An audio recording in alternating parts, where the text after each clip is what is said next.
ढोरवा के मंगला के अनिलवा के एखन अपने सब सुन रहल छी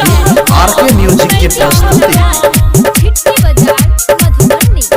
RK recording studio Bahera Bazar Darbhanga presented by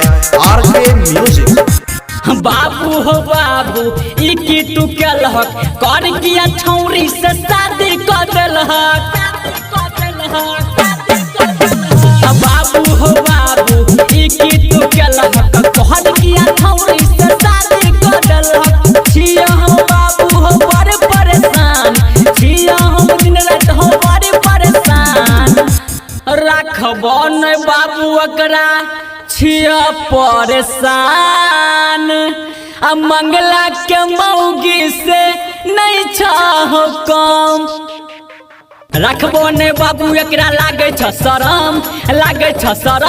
आ ढोरवा के मौगी से नहीं चाहो कम रखबो ने बाबू हमरा लागे या शरम बाबू लागे या शरम आ मंगला के मौगी से नहीं चाहो कम ढोरवा एखन अपने सब सुन रहल छी आरके म्यूजिक के अनिलवा प्रस्तुति के मौगी से नहीं चाहो कम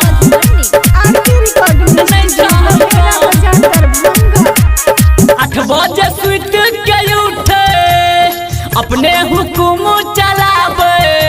आ छोटकी बहनिया के हमारा खाना बनावे ला कहे ओ बाऊ 8 बजे सुत के उठे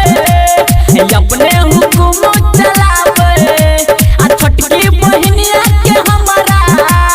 खाना बनावे ला कहे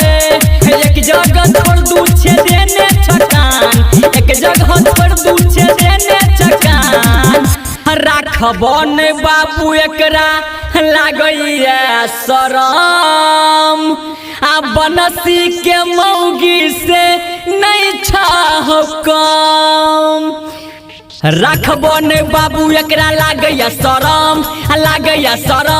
अनिलवा के मौगी से नहीं चाहो कम रखबो ने बाबू एकरा लागैया शरम बाबू लागैया शरम बनसिया के मौगी से नहीं चाहो कम रखबो ने बाबू एकरा लागैया शरम बाबू लागैया शरम बनसिया के मौगी से नहीं चाहो कम दांत लागे ट्रैक्टर के फार हो